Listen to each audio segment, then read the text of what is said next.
buenos días a todos. Gracias por asistir a la conferencia de hoy. Hoy vamos a tratar adenomas pituitarios gigantes. Dado que es una patología que no es tan frecuente, queremos como dejar unos puntos muy claros con respecto al abordaje diagnóstico y terapéutico. Entonces, empecemos con este caso clínico. Se trata de una femenina que consulta a la institución de 63 años por una pérdida visual derecha asociada a cefalea de varios meses de evolución. Dentro de los paraclínicos que se le han solicitado, lo único que reportaba es un hipotiroidismo y al examen físico presentaba ceguera derecha y una hemianopsia temporal izquierda. Con esto se le solicita imágenes. Esta es la resonancia. Acá tenemos los cortes axiales en la parte superior y en la parte inferior los cortes coronales y sagitales. Evidenciamos pues una gran lesión a nivel celar que se extiende hasta la región supracelar, incluso invade algo el ventrículo lateral del lado derecho, con una captación homogénea del medio de contraste de una morfología polilobulada. Entonces, con esta imagen, obviamente esto mide más de 4 centímetros aproximadamente, en su longitud máxima mide 6 centímetros. Entonces, con esto hacemos la sospecha diagnóstica de un adenoma gigante de hipófisis. La idea de la charla es tratar de definir en qué consiste este tipo de tumor, cómo lo clasificamos, un abordaje diagnóstico terapéutico y qué evidencia clínica tenemos en cuanto a los resultados quirúrgicos, la parte de complicaciones y resultados clínicos. Bueno, entonces, esto es algo de historia. Harvey Cucci, yo creo que este es uno de los pacientes preferidos o fue alguno de los pacientes preferidos de Harvey Cucci. Es un paciente con un macroadenoma, el cual Harvey lo intervino aproximadamente en los años 1900. Él lo llevó a 2 intervenciones transesfenoidales.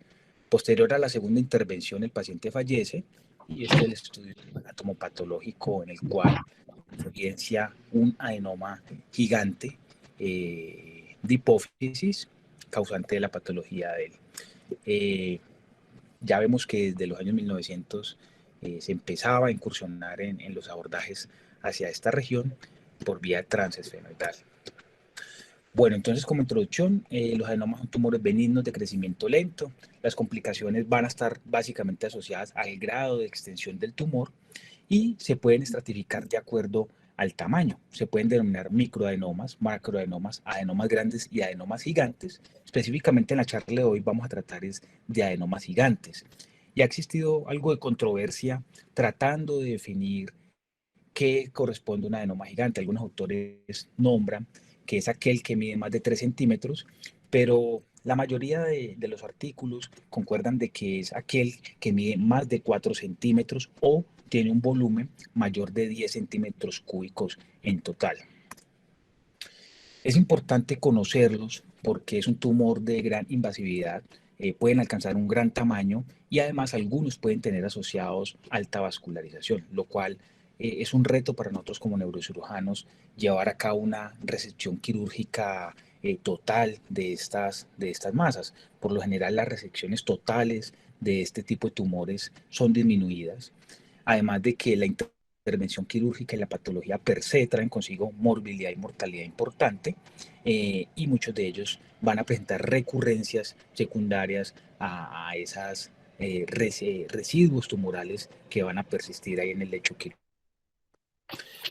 Los adenomas de hipófisis corresponden al 15% de los tumores intracraneales primarios y de estos 5 a 7% corresponden a adenomas pituitarios gigantes. Ellos tienen una presentación aproximadamente entre la cuarta y quinta década de la vida y es un poco más frecuente en hombres que en mujeres. La mortalidad en cuanto a este tipo de tumor vemos que ha cambiado en las últimas décadas. Aproximadamente en los años 1940 teníamos una mortalidad cercana al 40% después de las intervenciones. En la actualidad, gracias a los avances en abordajes, en el manejo médico, en radioterapia y todo esto, tenemos que rodeamos una mortalidad aproximadamente del 5%. El tumor que debuta de forma más frecuente como un adenoma gigante son los adenomas no productores. Dan cuenta casi del 70% de los casos, seguido por el prolactinoma. De ahí para adelante tenemos los otros productores de otras hormonas en menor frecuencia. Casi la mayoría de estos tumores hipofisiarios gigantes van a necesitar cirugía, eso lo tenemos que tener claro, casi todos, excepto el prolactinoma gigante, ¿sí? Independientemente del tamaño del prolactinoma, puede parecernos algo impresionante por sus dimensiones y todo, pero este tumor sí se beneficia del manejo médico de forma inicial con los agonistas dopaminérgicos, ya que hasta el 80% de los prolactinomas gigantes van a responder a ese tratamiento médico. Los únicos que vamos a operar son aquellos que se vuelven resistentes a esa terapia farmacológica, pero por lo general casi todos, excepto el macroprolactinoma, los llevamos a cirugía de entrada. Y otro dato interesante es que los grados de residuos de este tumor dependen del residuo tumoral. Y eso está muy asociado con el compromiso del seno cavernoso. Muchas veces la porción de estos tumores que invaden el seno cavernoso son de difícil recepción. Y hemos visto que a mayor tamaño, es decir, adenomas gigantes mayores a 4 centímetros, casi el 30% de los pacientes van a tener compromiso del seno cavernoso. Se han llevado a cabo diferentes clasificaciones y el objetivo de estas clasificaciones es tratar de unificar el lenguaje en cuanto al grado de invasividad de estos tumores, plantear algunos abordajes para su recepción y determinar qué grado de residuo tumoral me puede persistir después de la terapia implementada. Entonces, Goebbels en el 2004 saca una clasificación interesante y él los divide en 4 grupos. Un grado 1, aquel tumor que está confinado a la silla, es un tumor que no sobrepasa el diafragma, simplemente lo eleva y no invade los senos cavernosos. Por lo general, la mayoría de los tumores grado 1 son resecables por una vía transesfenoidal. Hay algunos casos que van a necesitar algún abordaje combinado, pero por lo general la mayoría de los grado 1 van a ser resecables por una vía transesfenoidal. Tenemos los grado 2, son aquellos que están también por debajo del diafragma celular, pero ya me comprometen los senos cavernosos. Este también es resecable por una vía transesfenoidal. Tenemos los grado 3, que además de comprometer ya el seno cavernoso, me eleva el techo del seno cavernoso, y estos ya son un poco más difíciles de resecar solamente por una vía transesfenoidal. Por lo general, este tipo de tumor requiere abordajes transcraneales en diferentes modalidades. Y tenemos el grado 4, que es aquel tumor que ya traspasa los límites del diafragma. Aquí lo podemos ver, esta estrechez que genera el diafragma celular cuando el tumor sobrepasa esta región. Por lo general es un tumor que tiene extensión al espacio subaracnoideo, por lo tanto puede englobarme algunas de las arterias del polígono de Willis. Este tumor de entrada es difícil llevar a cabo una resección total, por lo tanto tiene un comportamiento agresivo, y lo que podemos ofrecerles abordajes transfenoidales y transcraneales con el objetivo de citorreducción, pero no de resecciones totales.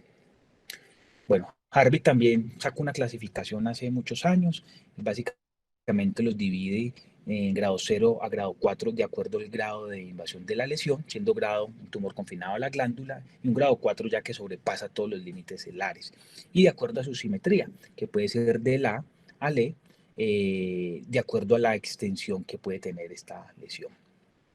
Por último, NOPS también saca una clasificación para determinar el grado de invasión de estos tumores gigantes en el seno cavernoso, y él los divide de 0 a 4, donde 0 es un tumor que no me compromete la pared medial del seno cavernoso, 1 es uno que llega hasta el aspecto medial de la arteria carótida interna, y 2 hasta el aspecto lateral, 3 ya compromete o está se extiende hasta la parte lateral de la arteria carótida interna sin llenar el seno cavernoso, y un 4 donde ya todo el seno cavernoso está ocupado por la lesión tumoral.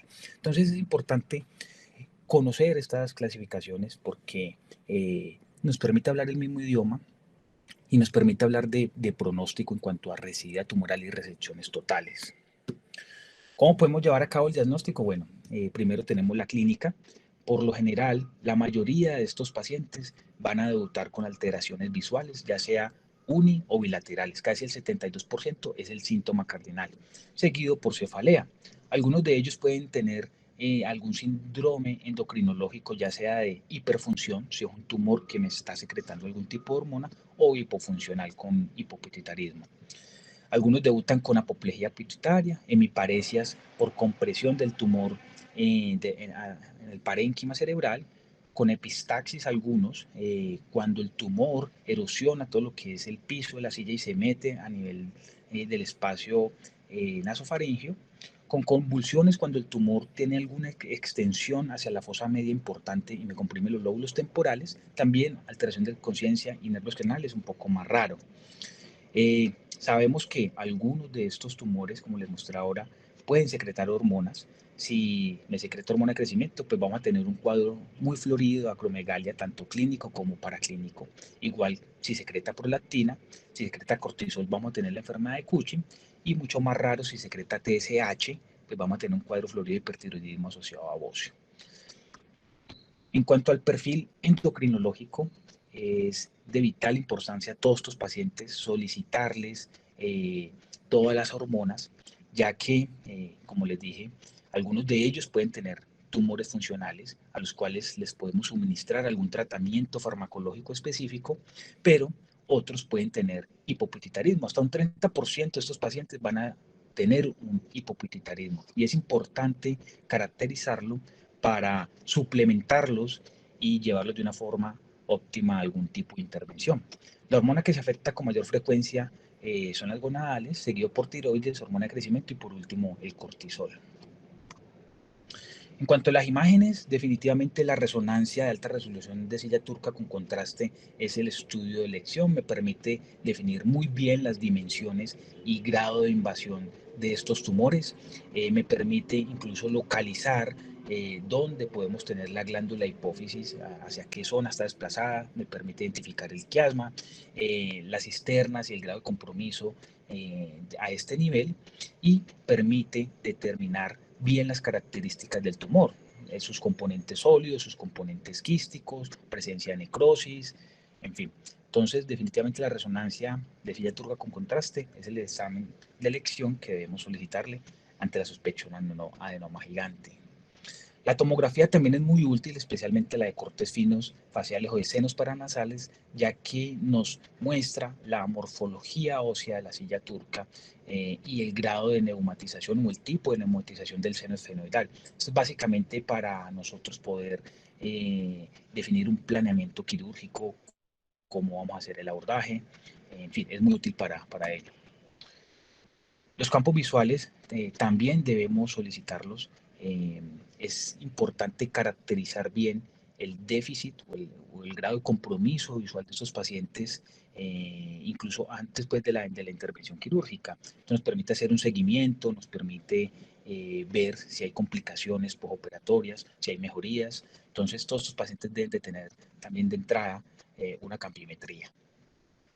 Antes de llevarlos a la intervención, una valoración muy integral, tanto por endocrinólogos, anestesiólogos, ya que, como les mostré, algunos de estos pacientes con estos tumores van a tener endocrinopatías asociadas, lo cual tiene implicaciones importantes en el manejo anestésico. Entonces, estos pacientes deben de ir en las mejores condiciones siempre a una intervención quirúrgica. En cuanto al tratamiento, lo podemos dividir en dos grandes grupos. Podemos abordar estos tumores gigantes de forma quirúrgica o el manejo médico. El manejo médico y en farmacología y en medicamentos. El tratamiento quirúrgico lo podemos dividir en abordajes transesfenoidales, que pueden ser endoscópicos o con microscopio, abordajes transcraneales donde los básicos son terional, orbitocigomático, subfrontal e interhemisférico, o una combinación de ellos. Esta ha sido más o menos la evolución en la historia del tratamiento quirúrgico para estos adenomas gigantes. La primera diapositiva les mostraba sobre cómo Harvey Cushing llevaba la resección de estos tumores a través de abordajes transesfenoidales, pero aproximadamente en los años 1920 él depuró un poco más la técnica transcraneal y a partir de esta fecha casi todos los pacientes se les hacía una resección transcraneal de estas lesiones. Por acá más o menos en 1990 reaparecen de nuevo los abordajes transesfenoidales casi que en las últimas 2 décadas el tratamiento de elección se ha convertido a abordajes transfenoidales endoscópicos, dado unos grandes beneficios que ya los vamos a ver, y en la actualidad es la primera elección y en algunos casos asociado a abordajes transcraneales. Entonces, el objetivo de estos tumores eh, es básicamente estos que les voy a mostrar aquí. La mayoría de estos tumores tienen indicación quirúrgica, como les dije, excepto los prolactinomas. Esto nos tiene que quedar claro, independientemente del tamaño del prolactinoma, son los únicos a los cuales les vamos a brindar terapia farmacológica de entrada con agonistas dopaminérgicos, pero el resto de los tumores van a ser llevados a cirugía y este es el objetivo. Siempre tenemos que buscar una máxima descompresión del complejo óptico, del nervio del quiasma, tratar de disminuir el efecto de masa sobre los senos cavernosos y el parénquima cerebral, tratar de restaurar la función normal de la hipófisis o normalizar la hipersecreción hormonal en casos de tumores secretores y tratar de evitar recurrencias. Entonces, en cuanto a los abordajes transesfenoidales, como les digo, la endoscopia ha tomado un papel muy importante en las últimas décadas, casi que es el abordaje de primera elección cuando nos enfrentamos a este tipo de tumor, y es que tiene unos beneficios muy claros. La endoscopia nos permite una mejor visualización de todo el espacio operatorio, nos permite mayores ángulos de trabajo con el uso de los lentes angulados y minimiza, por ende, el riesgo de lesiones en puntos ciegos laterales, ya que tenemos directa de estas zonas. Permite abordajes extendidos, ya sea supracelares, paracelares y a nivel de los senos cavernosos, por lo tanto el riesgo de esta cirugía es un poco menor al compararla con abordajes transcraneales o transfenoidales microscópicos. Tiene unas contraindicaciones casi mínimas, pacientes con sinusitis activa, con anomalías vasculares de las arterias carótidas cuando ellas están heptásicas y se van hacia la línea media y como que nos bloquean este camino quirúrgico, serían como las contraindicaciones de él. Hace poco se habló sobre los abordajes transfenoidales extendidos, ¿sí? Una excelente charla hace como una semana, entonces la idea no es como volver a tocar eso, simplemente dejar unos puntos claros cuando nos enfrentamos a un adenoma gigante. Entonces, una de las cosas importantes es asegurar un buen corredor quirúrgico, es decir, en la fase nasal, luxar los cornetes medios, eh, dejar reparado un buen colgajo septal, ya que un porcentaje importante de estos tumores me van a desarrollar una fístula de líquido celular intraquirúrgica y tenemos que estar preparados con un colgajo septal en el momento del cierre, y esto es de vital importancia. En estos tumores gigantes debemos hacer una remoción ósea amplia, ¿sí? Primero, conocer obviamente muy bien la anatomía y segundo, realizar o retirar el mayor porcentaje de hueso que podamos. Esto nos asegura de que no nos queden residuos y podamos acceder de una forma cómoda y obviamente exitosa a los componentes del tumor supracelular y que están en las porciones laterales. Entonces, lo que se recomienda siempre es hacer una exposición casi en la pared medial o un poquito lateral a la pared medial del seno cavernoso y hacer una exposición también dural grande. En el momento de ir retirando el tumor o la citorreducción del tumor, se recomienda hacerlo de forma secuencial, es decir, siempre arrancar por el polo inferior de la lesión, luego pasar al polo posterior, luego ir retirando las porciones laterales y por último dejar la región superior, ya que si empezamos de una a retirar lo del polo inferior y superior, el diafragma celular nos va a descender y todas estas porciones laterales del tumor va a ser más difícil resecarlas. Mm, es muy importante que estas porciones laterales del tumor se resequen o se retiren con una visión directa con los lentes angulados, ya que aquí tenemos la arteria carótida y podemos tener una lesión inadvertida si retiramos estas porciones de tumor a ciegas. Hoy en día tenemos ayudas para tratar de disminuir ese tipo de lesiones en estos adenomas gigantes donde se nos pierde la anatomía. Uno de ellos es la navegación. Es una gran ayuda para nosotros ya que nos permite localizar las estructuras neurovasculares de una forma fiable. El único problema de la navegación es que es un estudio estático y a medida que vamos resecando tumor, algunas estructuras se pueden movilizar y entonces ya perdemos con algo de seguridad la localización exacta de ellas. Entonces, se está utilizando en la actualidad la endoscopia transesfenoidal. Aquí podemos ver este endoscopio en forma de bayoneta y esto es más o menos la visualización que me da. Miren este caso, este es un paciente con adenoma gigante, está la resonancia en vista sagital y aquí tenemos cómo se observa la imagen por endoscopia. Entonces aquí les muestro en A, es la zona donde estaba el tumor, ya aquí ya está operado, está la zona donde estaba el tumor. Esto aquí en B corresponde a la glándula hipófisis, este en C es el tapoficiario, aquí en G vemos la arteria carótida, la arteria comunicante anterior, aquí tenemos el quiasma, aquí tenemos la arteria basilar, por acá puente y mesencéfalo. Entonces, la endoscopia hoy en día me permite visualizar esas estructuras neurovasculares de forma dinámica. A medida que vamos retirando lesión, podemos ir identificando cada una de las estructuras y obviamente minimizar el daño de las mismas. Miremos aquí este caso, esto es un paciente con un adenoma gigante, con un componente celar y un componente supracelar interesante. Y lo que yo les quiero mostrar aquí en este video es cómo con un abordaje endoscópico podemos retirar ese componente supracelar que en décadas previas necesitaba abordajes combinados. Entonces, aquí ya hemos retirado el componente infracelular, ¿sí? Aquí lo que está haciendo es abrir el diafragma y aquí vemos el nervio óptico y aquí vemos la porción del tumor supracelular. Lo que se hace es irlo desprendiendo de forma muy delicada de las estructuras neurovasculares. Eso tiene que ser muy sutil, muy delicado para no ir a lesionar las estructuras nerviosas. Aquí ya se ha logrado desprender casi en su totalidad del nervio óptico. Este es el nervio óptico, aquí tenemos el tumor y aquí va saliendo esa porción supracelular de esta lesión.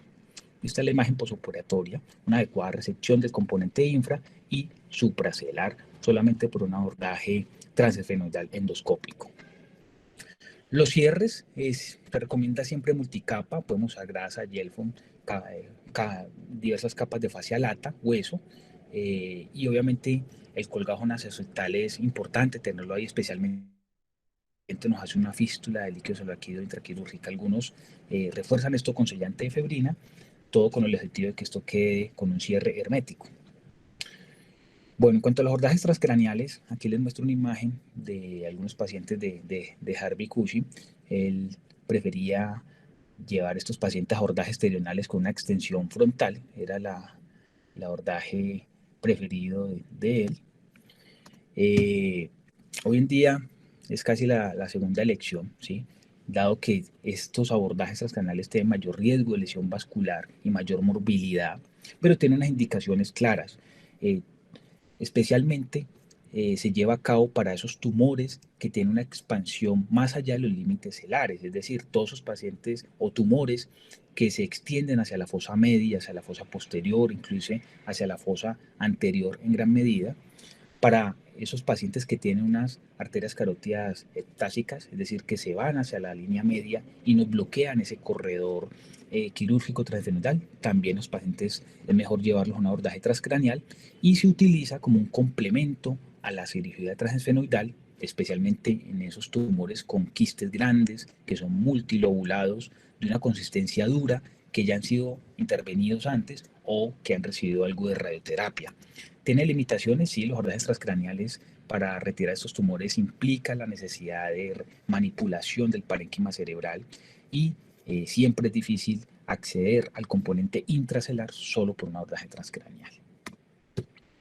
Tenemos aquí este caso, un adenoma también gigante. Él ya se llevó a una cirugía previa por vía transfenoidal y se le retiró casi todo el componente intracelular, pero persistía esta porción de tumor que se extiende hacia la fosa media del lado izquierdo. Entonces, estos son los casos donde los abordajes transcraneales tienen un papel vital, ¿sí? Como un complemento a la cirugía transesfenoidal. Entonces, en este caso, este paciente se decide llevar a un abordaje terional, que es lo que vemos acá, terional izquierdo. Aquí tenemos el nervio óptico del lado derecho, del otro lado. Aquí tenemos el nervio óptico del lado izquierdo y aquí tenemos el tumor.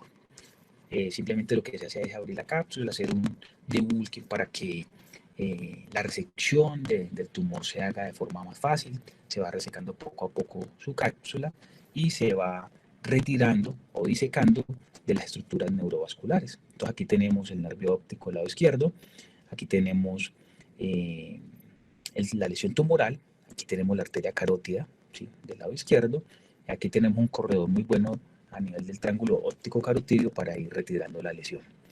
Entonces vemos que los abordajes transcraneales también son importantes para resecar estas lesiones con extensión hacia la fosa media, hacia la fosa anterior, hacia la fosa posterior.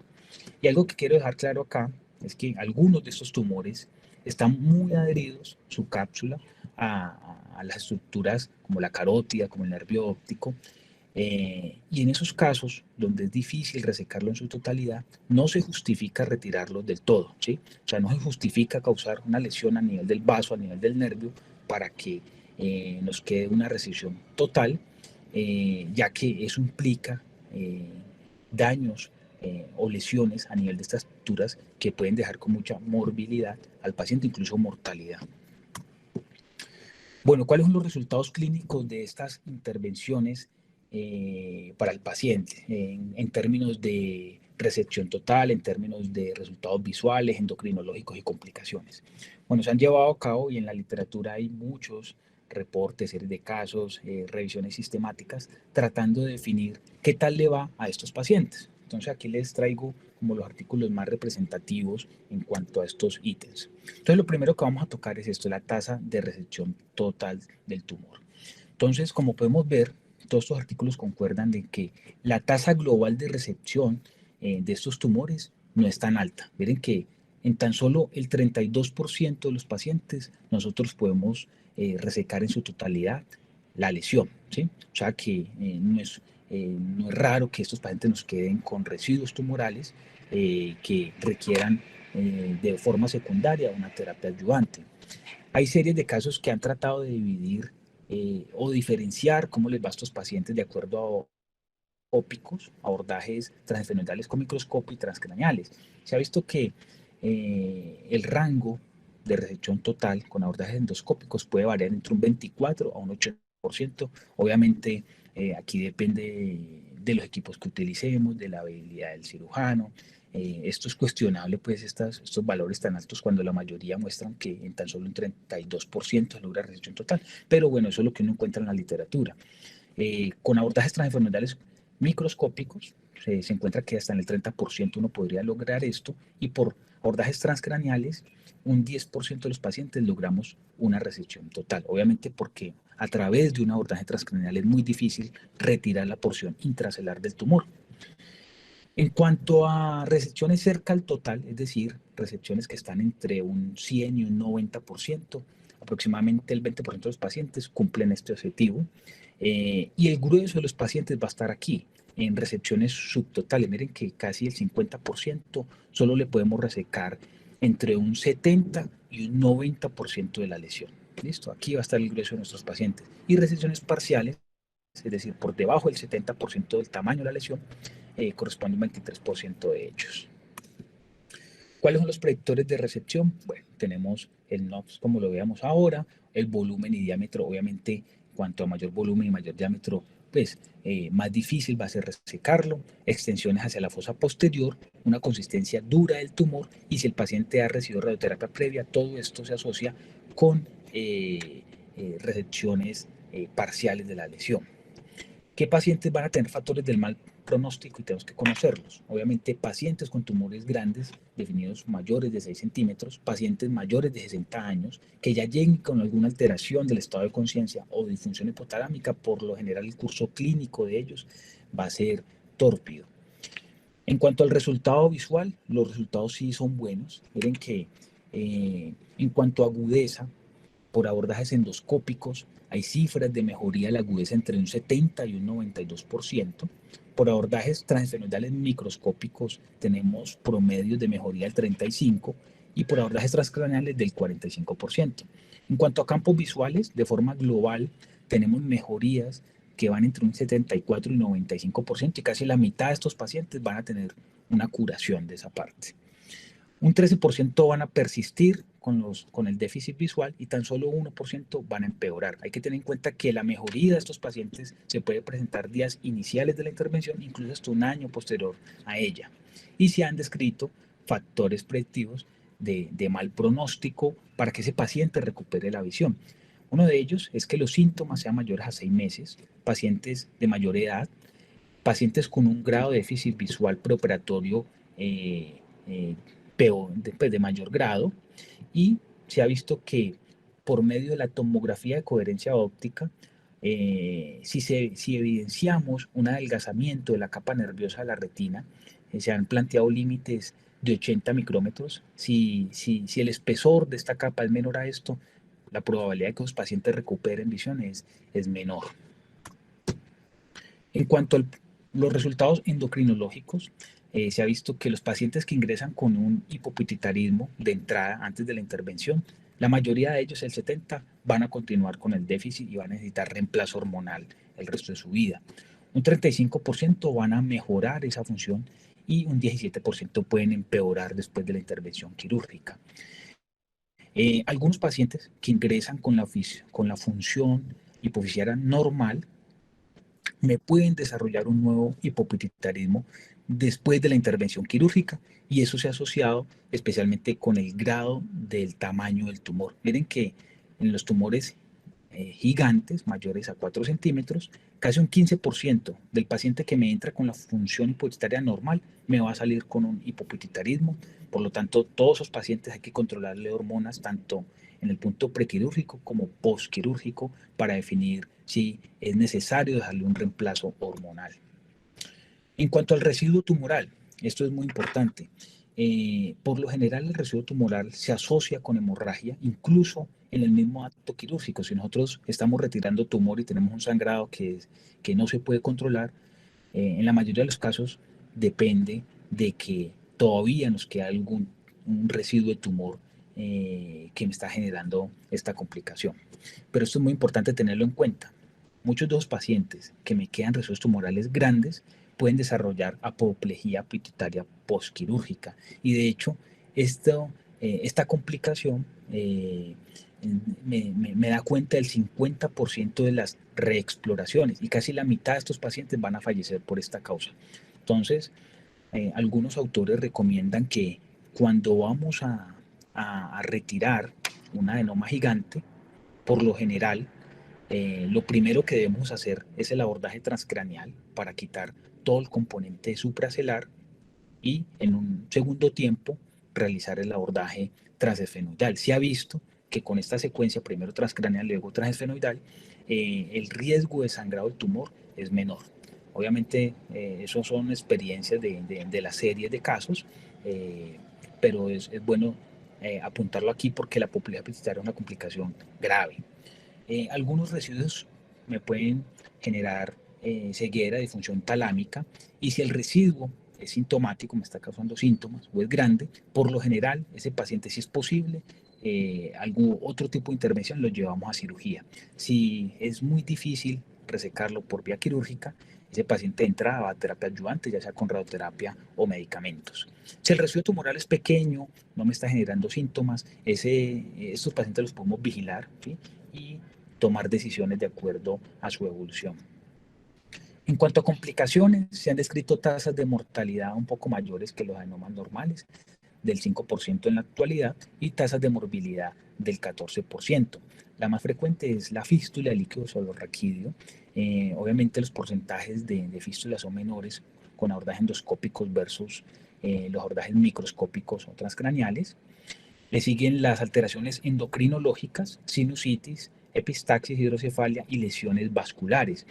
Se han descrito también casos de parálisis de los nervios craneales, especialmente pues, los oculares, y pérdida de la visión.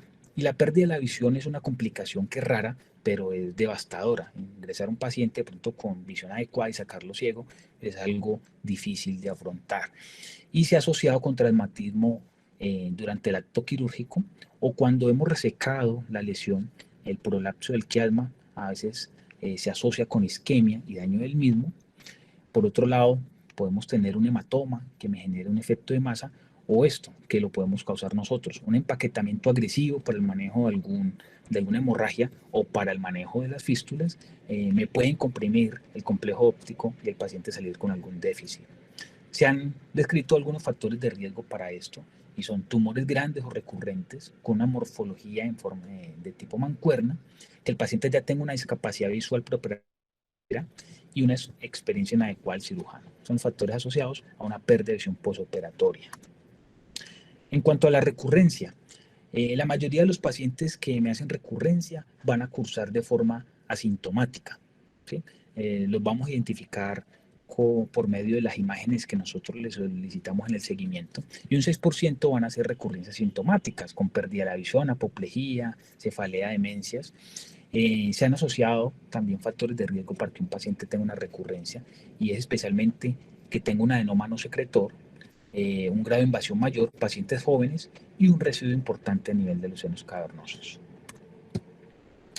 Una diapositiva para hablar de la terapia ayudante. Básicamente, como les digo, se resume en lo que es radioterapia y tratamiento médico.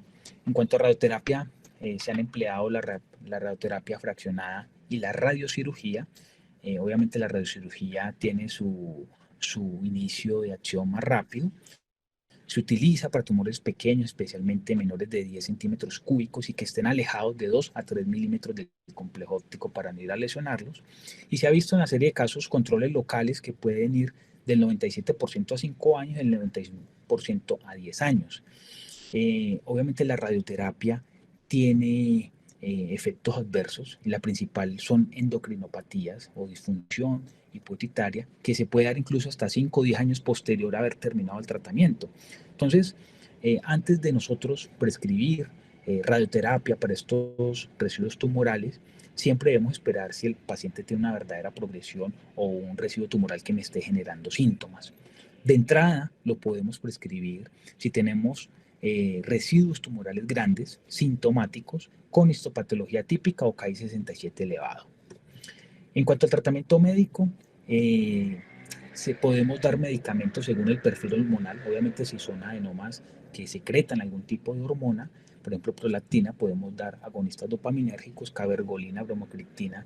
Les va muy bien a estos pacientes. Si secreta hormona de crecimiento, están los análogos de somatostatina y se ha visto que inclusive en tumores que no producen hormonas, podemos dar estos medicamentos, obviamente como segunda línea, con tasas de mejoría que oscilan entre un 12 y un 35%. En carcinomas de hipófisis o tumores muy invasores también se ha utilizado la temozolomida con algo de resultados favorables, obviamente esto es como tercera línea.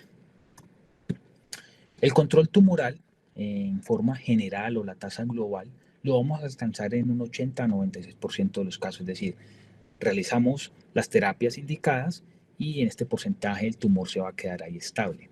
Con cirugía solamente, las tasas de control tumoral son menores del 60%. Cuando a eso le sumamos radioterapia, ganamos un 20% adicional y con el manejo médico un 18% adicional. Bueno, no, como conclusiones, los adenomas gigantes de hipófisis son una patología, como bueno, logramos ver, que no es frecuente. La cirugía tiene resultados favorables en términos de mejoría de visión y perfil hormonal, y en la actualidad el abordaje endonasal endoscópico tiene un buen perfil de seguridad. Por lo tanto, debemos considerarlo como la primera alternativa en nuestro arsenal quirúrgico. Obviamente hay casos que requieren un abordaje combinado transcraneal para poder lograr el máximo de resección. La resección total del tumor es difícil, como lo vimos, de hecho el porcentaje es bajo, pero las resecciones subtotales también tienen un buen resultado clínico y no se justifica someter a un paciente a una lesión neurovascular con el objetivo pues, de resecar toda la masa. Todos estos pacientes deben de ser manejados por un equipo multidisciplinario, especialmente encabezados por endocrinólogos, radiooncólogos y obviamente neurocirujanos. Inicialmente de la señora de 63 años, está la imagen, es un adenoma gigante, ¿sí? Mide 6 centímetros. Esa paciente debutó con alteración visual, ceguera del ojo derecho, una hemanopsia izquierda, y tenía una deficiencia de hormona tiroidea. Entonces, a la paciente se le hizo la reposición, se cuadraron sus niveles hormonales y se decidió llevar a un abordaje en 2 tiempos. Primero un abordaje transcraneal y en un segundo tiempo un abordaje transesfenoidal endoscópico. Aquí tenemos las imágenes del abordaje transcraneal. Lo que se hizo fue utilizar unos retractores tubulares para minimizar la manipulación del... Estas son las imágenes posoperatorias. Logramos ver aquí en este corte coronal de tomografía una resección muy buena del componente supracelular de la lesión. Simplemente queda este residuo que es infracelular y que es fácilmente resecable por un abordaje transfenoidal en un segundo tiempo. Bueno, muchas gracias. Eso es lo que tenía para hablarles de adenomas gigantes. Oscar, muchísimas gracias. Me pareció una conferencia maravillosa. Mi experiencia con los macroadenomas gigantes es relativamente mala, en el sentido de que los pacientes tienen mal pronóstico desde el punto de vista de su estado mental. Son pacientes que realmente no recuperan su adecuado estado cognitivo, y aunque no están postrados en la cama, son completamente incapacitados para realizar sus actividades de la vida diaria, además que con mucha frecuencia tienen panipupituitarismo y ceguera. Entonces me parece que es una entidad que tiene un pronóstico bastante regular.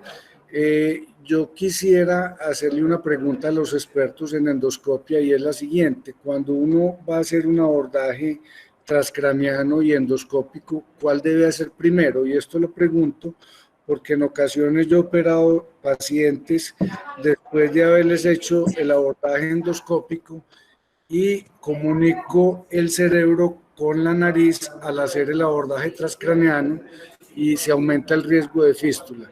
Entonces eso me parece interesante saber cuál se debe hacer primero. Y lo segundo es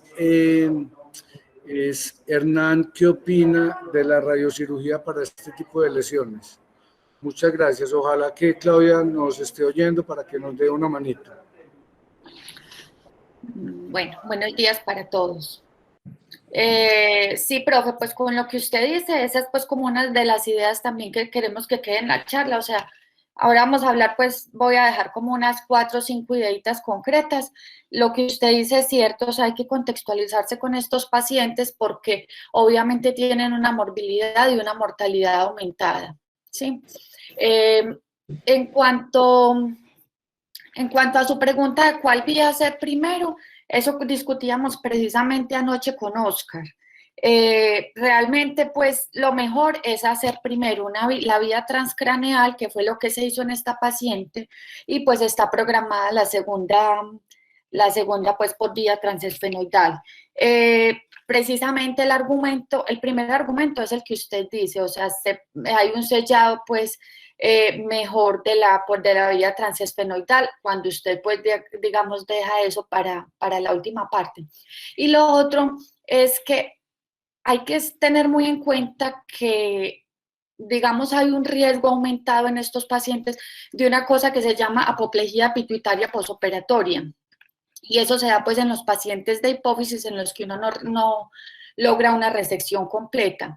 Entonces, en teoría hay un riesgo disminuido de esa apoplejía pituitaria posoperatoria cuando uno deja la vía, o sea, cuando uno hace primero la vía transcraneal y después la vía transesfenoidal. Eso fue un dato que encontró Oscar pues en lo que revisó. Pero sí, la sugerencia primero es hacer la vía transcraneal y luego la vía transesfenoidal. No sé, Hernán, si quieres respondernos la preguntita del profe, y pues yo ahora dejo entonces como las ideitas que quería dejar claras al final de la charla.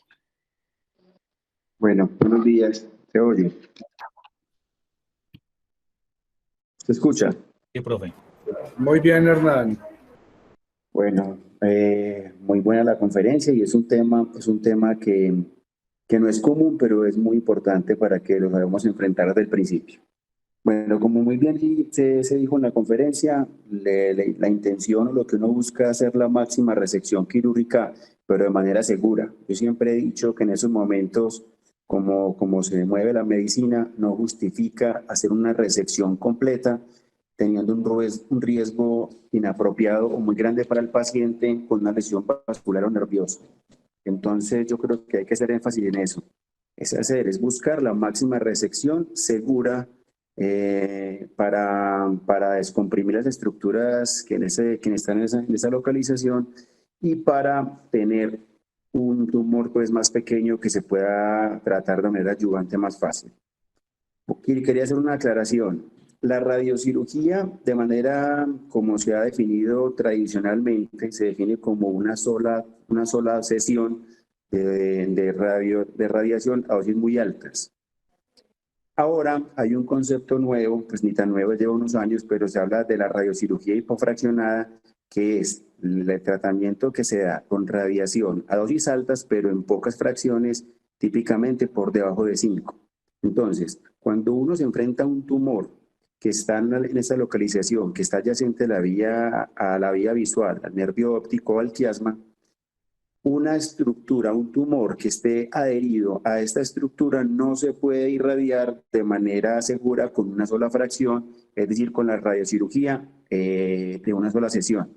Pero ahora ya se cuenta con amplia experiencia en tratamiento con radiocirugía hipofraccionada, dándole una dosis muy buena al tumor, protegiendo la vía visual. Entonces ya tenemos que tener en cuenta eso y introyectarlo al conocimiento neuroquirúrgico, que existe un tratamiento que se llama radiocirugía hipofraccionada que nos permite tratar lesiones adyacentes, es más, pueden englobar la vía visual y con relativa seguridad para esta. Entonces yo creo que es importante. Teniendo en cuenta lo que dijiste, sea como sea, la cirugía es complicada y la máxima resección, o sea, resecarla completamente es muy difícil, casi que imposible. Entonces yo creo que hay que ir pensando en eso, ir pensando en dejar un fragmento lo más pequeño posible para tratarlo de manera adyuvante en caso de que sea necesario. Y si se puede hacer, lo podemos lograr controlar con radiocirugía hipofraccionada con muy buenos resultados, por encima del 90% en 5 años. Entonces yo creo que la radiocirugía tiene mucha cabida en ese tipo de tumores, teniendo en cuenta que la resección completa es compleja y que tiene estructuras pues, muy importantes y muy elocuentes alrededor.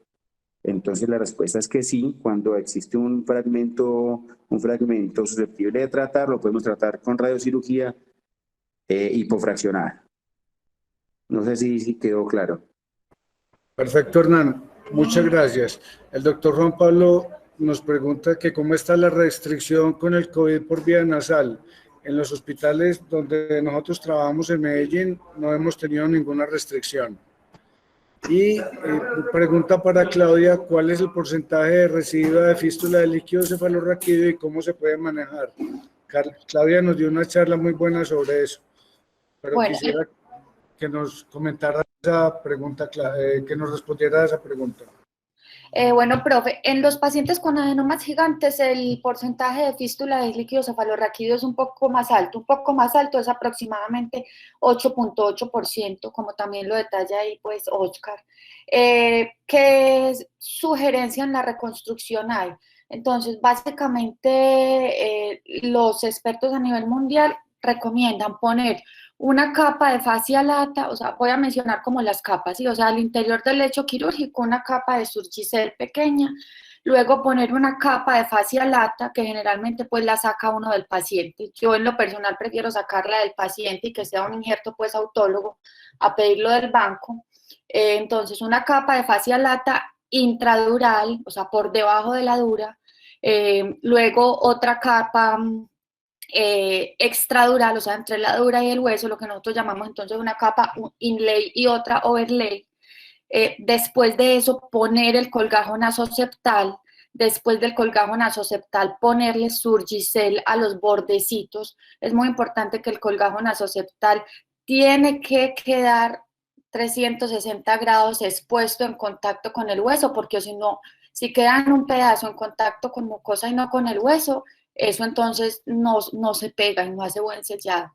Después de eso, ponerle solo en los bordes otros fragmentos muy pequeñitos, por ahí de unos 5 milímetros de Surgicel en los bordes, luego una capa de sellante de fibrina en esos mismos bordes, por último pedazos de gel foam también pequeñitos y Fluosil también en los bordes para los que nos gusta usar el Fluosil. Pero básicamente esas son las capas que se describen para la reconstrucción de adenomas gigantes.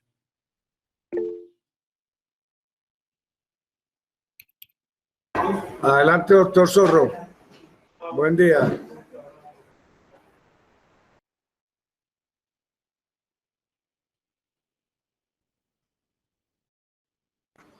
Buen día, ¿me escuchan, doc? Sí, ya sí. No, excelente la conferencia, pues estos tumores siempre son un reto, como los he visto evolucionando, y lo que aprendí de mis profesores es hoy en día, nosotros nos formamos con la técnica transfenoidal por vía microscópica, pero lo que hemos visto es que realmente la técnica por vía endoscópica nos ha permitido resecar resecciones más amplias. Hemos hecho curva, nosotros trabajamos en muchos casos con el doctor Edgar Ordóñez en el Hospital de San José.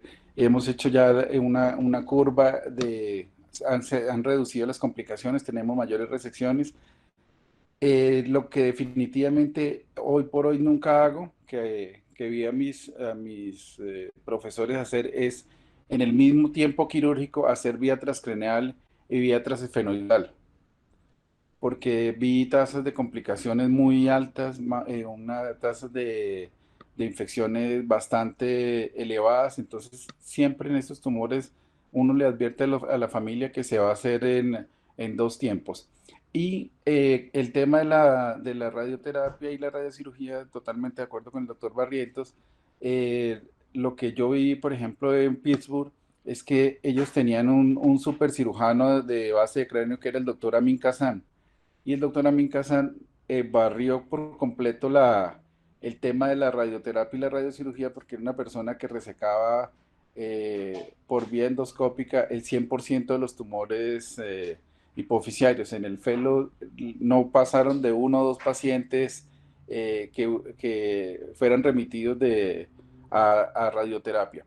Lo que yo he visto aquí en mi ejercicio en Colombia es siempre que nos solicitan una interconsulta para hacer radiocirugía, analizamos el caso, pero en lo posible prefiero que el paciente sea operado nuevamente, que se trate de resecar la mayor cantidad de tumor y dejar el tema de la radioterapia fraccionada para lesiones inoperables localizada a nivel del seno cavernoso, a nivel de la vecindad de vasos, o por ejemplo pacientes que tuvieron una lesión vascular durante el procedimiento y están completamente reacios a un nuevo tratamiento quirúrgico. Ahí le aplicamos el tratamiento de radioterapia y radiocirugía. Y por último, felicitarlos por nosotros hemos utilizado el Endopor para lesiones intraventriculares, otro tipo de lesiones, pero me pareció curioso el último tratamiento para tumores hipoficiarios. Es innovador, los felicito. Muchas gracias. Gracias, doctor Zorro. Claudia, tú querías hacer un cierre de la charla. Sí, señor. Sí, bueno, yo quería pues como dejar unas pocas ideas. Creo que Hernán resumió gran parte de lo que quería decir, y es contextualizarnos que como estos pacientes tienen una morbilidad importante, si vamos a ser como muy obsesivos digamos, en empeñarnos en sacar a todo costo el tumor, entonces eso no es una opción. Lo más importante y los objetivos claros con estos pacientes entonces son mejorar la condición visual, disminuir el inóculo, digamos como la carga de productividad de hormonas o la carga tumoral en los pacientes funcionales, ¿sí? Y sobre todo digamos que el objetivo principal es preservar la función de los nervios craneales. Entonces, desde ese punto de vista, las resecciones subtotales son aceptables, eso es lo que más o menos recomiendan pues, los libros en cuanto a adenomas gigantes, y contextualizarnos entonces con la expectativa que vamos a tener con un paciente de un adenoma gigante cuando se lleva a cirugía, que digamos, la serie más alta, la persona que tiene series más altas es el doctor Atul Goel. Él tiene los casos más, digamos, el volumen más alto de adenomas gigantes. Ha tenido pues como una evolución muy bonita, y si uno revisa sus artículos desde la primera, el primer reporte de casos que hizo fue de 30 casos. En ese reporte tuvo una mortalidad de un 20%, hizo todas las resecciones transcraneales. La última publicación de él tiene una serie de 118 adenomas gigantes, creo que es la persona que tiene la serie más grande, y en esa serie ya todos los hizo endoscópicos, pues con algunas excepciones pues que comentó Oscar, sobre todo en los grado 4. Pero entonces lo importante es cómo contextualizarnos en que aproximadamente la expectativa es que solamente se logre la resección completa en un 32% de estos casos, que como dijo Hernán, pues es bastante bajito. El resto entonces son resecciones pues subtotales. Entonces por eso la sugerencia es hacer resecciones que pueden ser subtotales, pero entonces teniendo en cuenta que está la opción de la radioterapia, y que eso debe ser entonces como el tratamiento coadyuvante que se debe hacer. En cuanto al uso pues de la endoscopia en estos pacientes, entonces tener en cuenta que aunque los reportes previos han mostrado unas tasas de resecciones exitosas, las altas tasas de mortalidad en ellos justifican la elección de técnicas endoscópicas pues mínimamente invasivas para la mayoría de estos tumores. La mayoría, ¿cuáles son? Los que son de tipo 1 hasta tipo 3 de la clasificación pues que ellos dan. Sobre todo porque aunque digamos el volumen de resección puede que no difiera mucho, la morbilidad sí mejora mucho, y el resultado visual sí es dramáticamente mejor con respecto a cuando se usa pues una técnica transcraneal. Y tener también en cuenta que esos pacientes que tienen extensiones muy laterales, o sea, todos los pacientes que pasen las líneas de la cirugía endoscópica deben ser llevados entonces a una resección transcraneal. Los que rodeen los vasos, los que tengan una extensión hacia la fosa temporal o hacia la fosa anterior. Y esos pacientes, sobre todo los que es como lo que más se ve, que tengan una extensión lateral muy significativa, la idea con esos pacientes es siempre hacer un abordaje tipo Dolench, o sea, un abordaje extradural, para que entonces se pueda hacer como una resección adecuada de esa parte, y siempre tener en cuenta, pues, como lo dijimos ahora, conservar la porción que está justo al interior del seno cavernoso para poder dar radioneurocirugía a esa porción residual. Eso era todo.